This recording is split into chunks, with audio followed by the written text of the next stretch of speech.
اللہ کے سوا کسی مدد نہ مانگ کہ اس کے سوا کوئی مددگار نہیں، اس کے سوا کوئی مشکل کشا نہیں، اس کے سوا کوئی حاجت روا نہیں، اس کے سوا کوئی بیڑے پار کرنے والا نہیں، اس کے سوا کوئی بیماریاں دور کرنے والا نہیں، اس کے سوا کوئی مرادیں پوری کرنے والا نہیں۔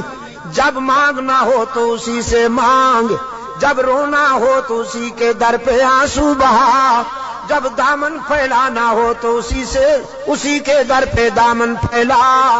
وعدہ پورا کرنا، ایاک نعبد و ایاک نستعین، ہم تیری ہی عبادت کرتے ہیں اور جزاک اللہ، ہم تجھ سے ہی مدد مانگتے ہیں اور مانگتے رہیں گے۔ سیدہ عائشہ صدیقہ رضی اللہ تعالی عنہا نے بھی اللہ کے حضور اشک بہائے، اسی کو دل کی بات سنائی۔ الہ العالمین منافقین نے میرے خلاف جھوٹے الزامات عائد کیے ہیں، میری کردار کشی کی مہم چلا رکھی ہے۔ اگرچہ یہ بات نئی تو نہیں، مجھ سے پہلے بھی معصوموں کے خلاف یہ پراپگنڈا ہوتا رہا، لیکن جب موسیٰ پر الزام لگا تو نے ان کی برات کا اہتمام کیا، جب یوسف پر الزام لگا تو نے ان کی برات کا بھی اہتمام کیا، جب مریم پر الزام لگا تو نے ان کی برات کا بھی اہتمام کیا۔ میرے معبود، آج تیرے محبوب کی عائشہ اشک بار آئی ہے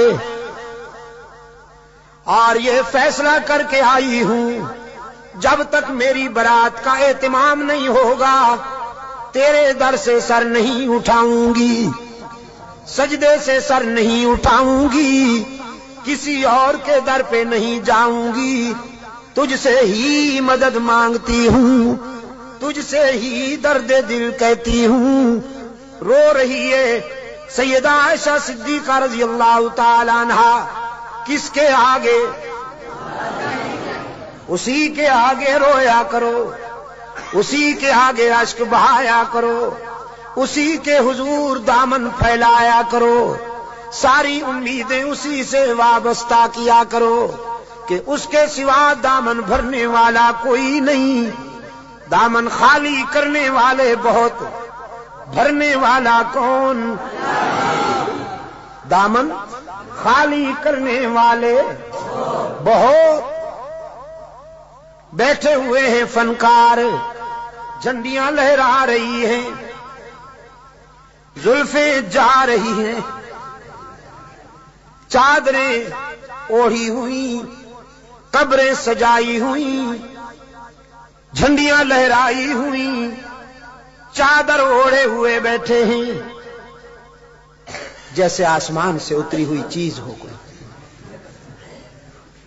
اور سادہ لو انسانوں سے کہتے ہیں کچھ لے کے آؤ گے تو کچھ لے کے جاؤ گے، خالی ہاتھ آؤ گے تو خالی ہاتھ جاؤ گے،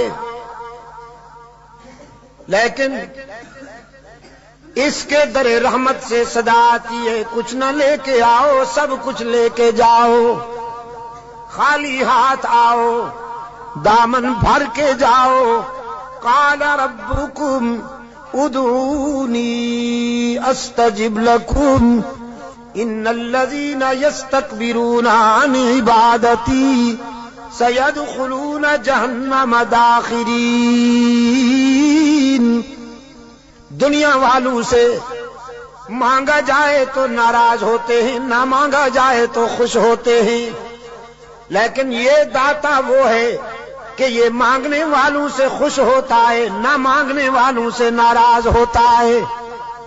ان الذین یستکبرون عن عبادتی، یہاں مفسرین نے لکھا ہے عبادتی سے مراد ہے جو مجھے پکارنے میں گریز کرتے ہیں، کیونکہ پکارنا عبادت ہے، پکارنا پیرا مدد کر، شرک کی تس، کہ کی تس شرک کی تس، کیونکہ پکار عبادت ہے، پکار قال ربکم ادعونی استجب لکم، تمہارا رب کہتا ہے مجھے پکارا کرو میں تمہاری دعاؤں کو قبول کرنے والا ہوں، ادعونی استجب لکم، مجھے پکارا کرو میں تمہاری دعاؤں کو قبول کرنے والا ہوں، ادعونی ان الذین یستکبرون عن عبادتی، یقیناً وہ لوگ جو مجھے پکارنے میں گریز کرتے ہیں، مجھ سے مانگنے میں گریز کرتے ہیں، سیدخلون جہنم داخرین،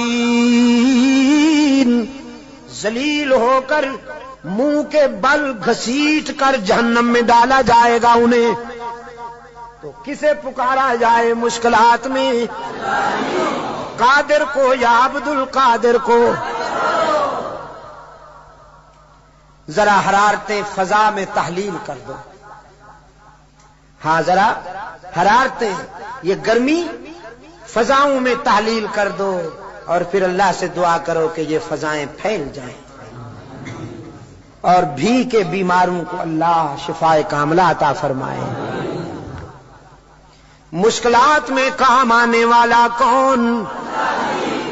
روشن ضمیر نے کہا نہ مجھو از غیر حق یاری، کہ لا فتح اللہ یقیدانم دری عالم، کہ لا مسجود اللہ ولا معبود فی الکونین لا موجود اللہ، کوئی مانے یا نہ مانے لیکن میرا تو ایمان ہے کہ اس کے سوا پوری کائنات میں کوئی مسجود نہیں، اس کے سوا پوری کائنات میں کوئی مسجود، نبی مسجود، رسول مسجود، تو پھر کاما والی سرکار کیسے مسجود ہو گئی؟ سبحان اللہ۔ قرآن کریم میں جگہ جگہ پر فکر انسانی کو متوجہ کیا گیا ہے کہ نیاز مندیاں، اپنی جبین کی نیاز مندیاں اللہ کے لیے وقف کرنی ہوں گی۔ فرمایا لعن اللہ الیہود والنصارى، اللہ کے رسول صلی اللہ علیہ وسلم نے فرمایا یہودیوں پر، نصرانیوں پر اللہ کی لعنت۔ کیوں؟ اتخذوا قبور انبیائہم مساجدا، کہ انہوں نے نبیوں کی قبروں کو سجدہ گاہ بنا دیا۔ نبی کی شان زیادہ ہوتی ہے یا ولی کی؟ نبی کی شان زیادہ ہے نا ولی سے۔ جو نبیوں کی قبروں کا سجدہ کریں ان پر تو اللہ کے رسول نے لعنت بھیجی ہے، اور جو ولیوں کی قبروں کو سجدہ گاہ بنا لیں ان پر، ہاں جزاک اللہ، یہی بات ہے، یہ عاشق بنے پھرتے ہیں۔ نبیوں اور رسولوں کی قبروں پر سجدہ کرنے والے ملعون، تو ولیوں کی قبروں پر سجدہ کرنے والے ڈبل ملعون۔ ڈبل ملعون نا؟ ڈب، اچھا ڈبل۔ انسانی جبین کی عاجزیوں کے لیے حقیقی مسجود کون؟ ہر جگہ موجود کون؟ معبود کون؟ کارساز و دستگیر کون؟ حاجت روا و مشکل کشا کون؟ سیدہ عائشہ صدیقہ رضی اللہ تعالی عنہا نے آنسو بہائے ہیں اللہ کے در پر، درد دل سنایا ہے علیم بذات الصدور کو۔ سورہ نور آئی، قلب رسول پر وحی کی صداقت چمکی، فرمایا الخبیثات للخبیثین والخبیثون للخبیثات والطیبات للطیبین والطیبون للطیبات اولئک مبرؤون مما یقولون لہم مغفرۃ ورزق کریم. پاک باز بیویاں پاک باز شوہروں کے لیے، گندی بیویاں گندے شوہروں کے لیے، پاک باز شوہر پاک باز بیویوں کے لیے، گندے شوہر گندی بیویوں کے لیے قرآن ہے. آپ سمجھے کہ نہیں؟ قرآن اور کلام فطرت ہے یہ. اگر اپنی بیوی کو پاک دامن رکھنا چاہتے ہو تو خود بھی پاک دامن رہا کرو، لیکن اگر تم تاڑ جھانک کرو گے تو ادھر بھی سلسلہ شروع ہو جائے گا، تمہیں معلوم ہو یا نہ ہو. سمجھے ہو کہ نہیں؟ کلام فطرت ہے نا قرآن کریم. قرآن کریم تو راز کی باتیں کہتا ہے، کلام فطرت ہے. فرمایا الخبیثات للخبیثین والخبیثون للخبیثات. ناپاک بیویاں ناپاک شوہروں کے لیے، ناپاک شوہر ناپاک بیویوں کے لیے. طے ہو گیا. والطیبات للطیبین. پاک باز بیویاں پاک باز شوہروں کے لیے، والطیبون للطیبات، اور پاک باز شوہر پاک باز بیویوں کے لیے. رب العالمین نے جرا کے لہجے میں سیدہ عائشہ کی وکالت کرتے ہوئے واضح کیا. جس نے اس عفیفہ کے کردار کو سمجھنا ہو، عائشہ کی عظمت کو سمجھنا ہو، وہ عائشہ کے شوہر کی عصمت کا نظارہ کرے. جس کا شوہر محمد معصوم، وہ بیوی کیسے نہ محفوظ. محمد معصوم ہے، عائشہ محفوظ ہے. جرا کے انداز میں رب العالمین نے برات کی.